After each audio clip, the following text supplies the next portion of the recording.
What's good, YouTube? It's your boy Chris, and we're here on Spurs Spotlight for another banger. Now today we're going to be doing a Spurs tier list on who is tradable and who isn't. This is just going to be my opinion. I know y'all can also have y'all's own, so don't take it to heart if one of your favorite players is on ship them out now, because I feel like they might have to go to Guangdong. I'm just kidding. I love everybody on the Spurs. This is no disrespect to any of them, because if I had a chance to meet them, I would be like, "What's up, big bro? What's good?" Before we get into that, let me show y'all this little, what do they call it? Funko Pop. Yeah, this is my first one. My girlfriend just got it for me, and I think it's pretty cool.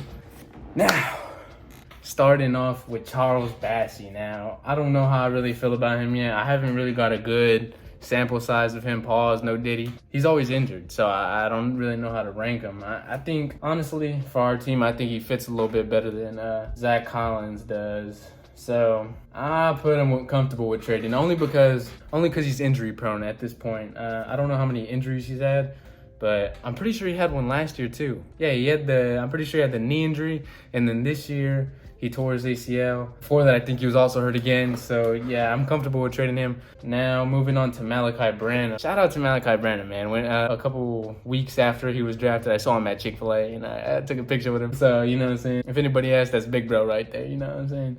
No, I'm kidding. But shout out Malachi Branham.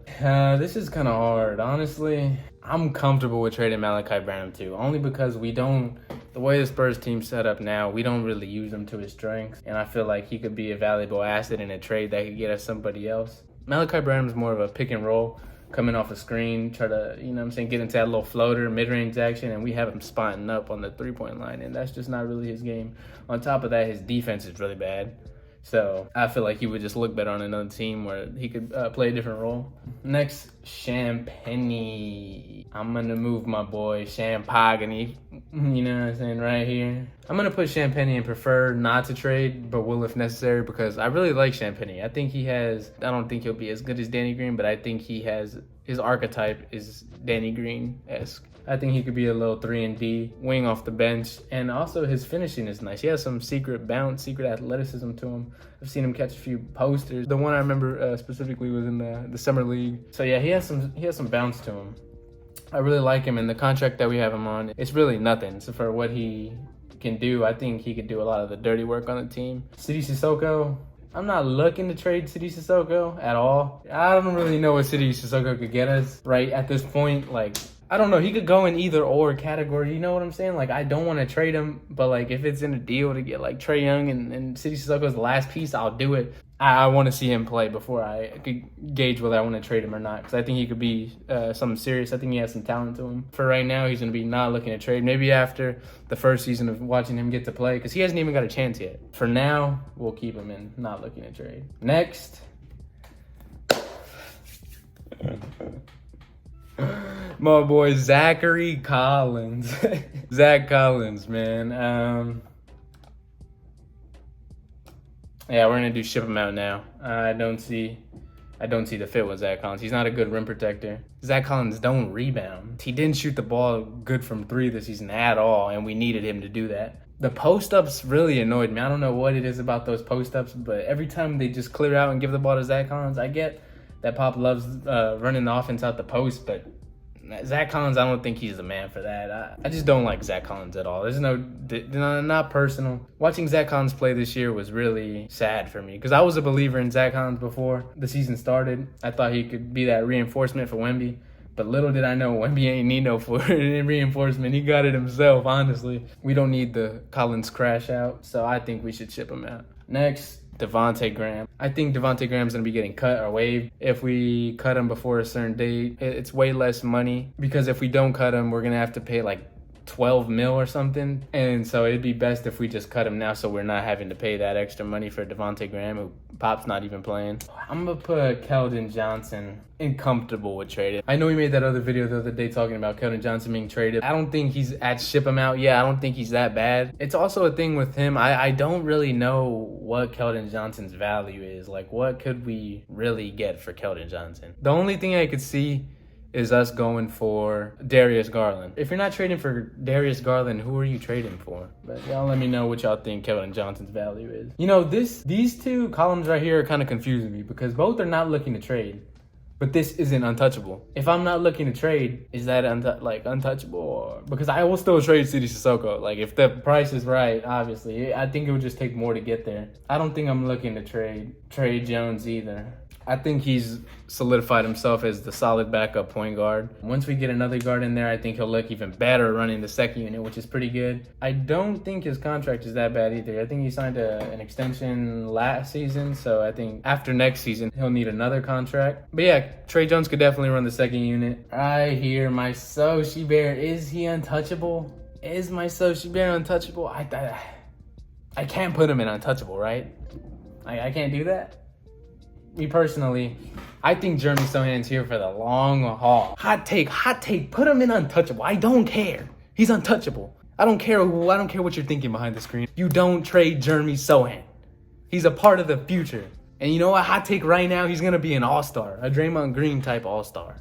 The only thing is the league, the social media, the Twitter, the people on Twitter have been bashing him and trying to paint my boy Sohan as a bad player, and he's not no bad player. He's 20 years old, averaging or 21, I think. Happy late birthday to Sohan. Almost the same age as Wemby, and people are trying to tell me you're trading Sohan. I'm not doing it. We are building this team from the ground up, and it starts with the three at the bottom. Not Blake Wesley. I mean Vassell, Wemby, and Sohan. But it starts with them. Next, Mr. Young Devo himself. I'm also putting my boy in untouchable. With Devin Vassell, I feel like he could be really, really good. I think the next thing to unlocking Devin Vassell's game would be adding a slight post game. You know, nothing really, he doesn't have to be Devin Booker or Kobe, you know what I'm saying, with the fadeaways, but just adding a little post work bag. You know, everybody could use a post work bag, and that would really solidify him. That and tuning up his finishing would make him a 3-level scorer, and I think that would be the ultimate player to put next to Wemby. I don't know if Vassell is going to be the second option, the Jamal Murray to Victor Wembanyama, but I don't think that he can't be that. You know, I think he has the potential to be the number 2. I don't know whether Vassell's going to be the second star to Wemby or he's going to be the third star. We're just going to have to see with this upcoming season. I think we'll know after this next season. Wemby's obviously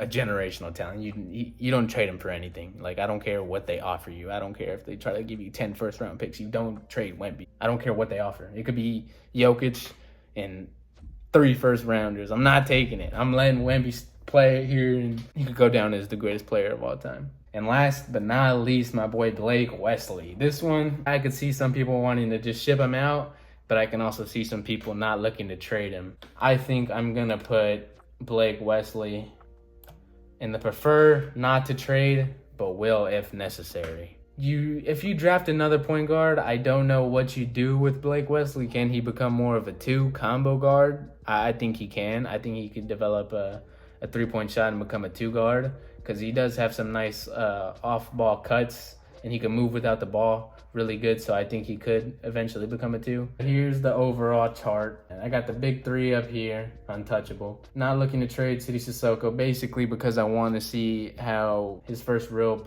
year of playing pans out. Trey Jones, I have him here because I think he's the backup point guard of the future. He can really lead the second unit, and that's why I got him here. Champagnie, I like his 3-and-D archetype. And for what we have him on contract, I don't think he's worth trading. I think he'd be a solid player off the bench. Same with Blake Wesley. If we could develop him into a nice little 2 guard, not even a 2 guard, but maybe even a combo guard where he could play both of the guard spots. Like, imagine if we had Rob Dillingham and Blake Wesley in a backcourt together. I think that would be pretty crazy. They're both very fast. Keldon Johnson, obviously we made the whole video talking about him the other day. Branham, I think he doesn't fit with this team. I think we'd be doing him a favor by sending him out to a team where he can play his natural way, more off the pick and roll, not a spot-up 3-point shooter. Charles Bassey, I just don't want to see him wearing the jumpsuit on the side anymore. And these two, Devontae Graham doesn't play. Zach Collins makes me cry when he plays. But other than that, it's been your boy Chris here on Spurs Spotlight. Make sure you hit that subscribe button if you haven't, and leave a like, comment, do all that good stuff, and I'll keep supplying the bangers. But other than that, it's been Chris, and I'm out. Peace.